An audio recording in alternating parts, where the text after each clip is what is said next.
Okay, let's go right to the site for CBP where they talk about the structured interview. This is why people have a hard time passing it because this is what they give you, okay?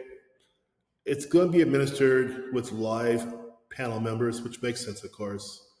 This means you're going to be interviewed by people on an online platform, Zoom, right? The interview is recorded for documentation purposes. Structured interview. Remember, documentation. This is key, you guys, because what they document from you, meaning your answers, you have to beat out your competition.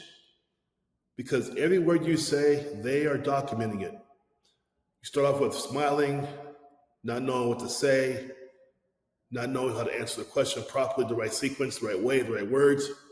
They write it all down. The SI questions and rating scales are considered test material and cannot be released to the candidates. You'll be asked beforehand to a consent agreement prior to beginning the interview. This is your NDA, the non-disclosure agreement.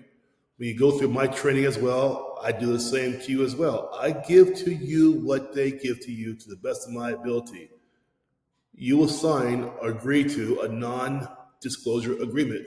What that means is that any question they ask you during the interview, you cannot repeat it anywhere else.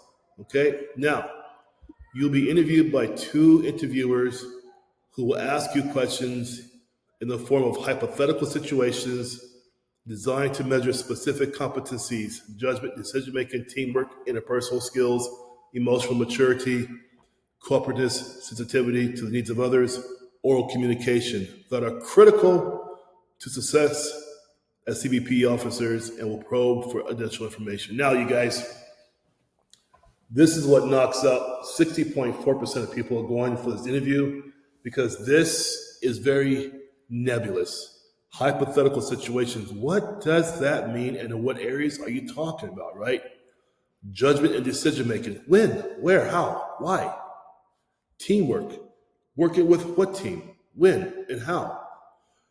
Interpersonal skills. We all have that, but what do you mean in the context of CBPO? Emotional maturity. What does that really mean? Let me give you a hint. This concerns people who are saying they're going to start yelling at you, getting irritated with you, or whatever. This is how do you respond to that?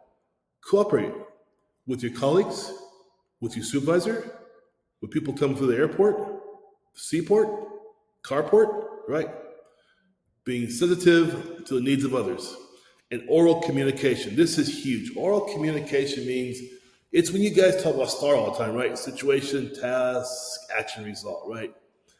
If you're not practicing a format like that, now I don't use an overt STAR in my coaching program. I don't say, okay, STAR, STAR. I don't do that. My clients already know that. It doesn't work. That's why I don't use it for my clients most of the time, okay? And then they say they will ask or probe for additional information. This means they can ask you for more questions.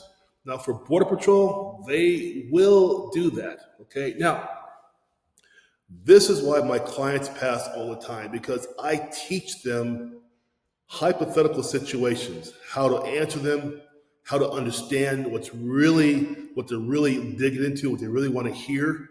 I teach you judgment and decision making. When you look at a scene, what comes first, second, third, fourth, and fifth, right? Teamwork, not just with your colleagues, right? Even with citizens. There's a way to answer questions that show you can work with citizens at the same time. Interpersonal skills, huge. This is where people fall down a lot in the interpersonal skills. Emotional maturity, so many people get this wrong. They're so ready to report up to the supervisor, whoever.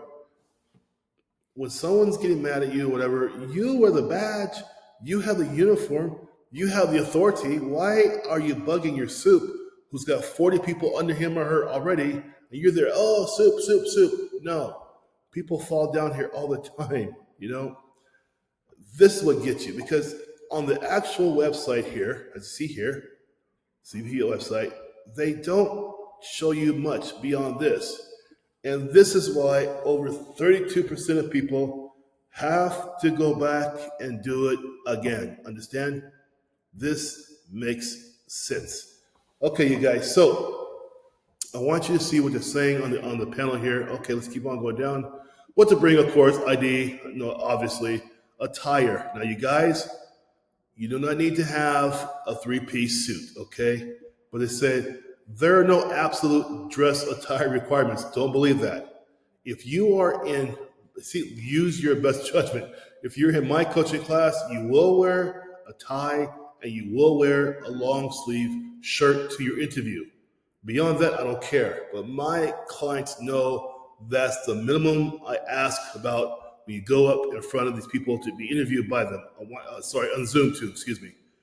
But after your interview, they're going to review, and it takes like 3 or 4 days to get the final result. Okay, you guys, you cannot appeal the final result. This is why I say the SI has the possibility of deferring your dream by 6 months. This is the only part of the process where you control. Everything out of your mouth controls whether or not you pass. Why would you take a chance and not prepare yourself properly for this very serious interview? You see what they're asking you at the interview? They say, we're going to do this, we're going to do that, but they don't tell you exactly what that means, hypothetical, right? Into interpersonal skills, judgment. This is so nebulous. Doesn't mean anything, right? Take a minute, guys. Look into my coaching program. Get into it. Get into my calendar. I'll see you on the other side. Take care. Bye-bye.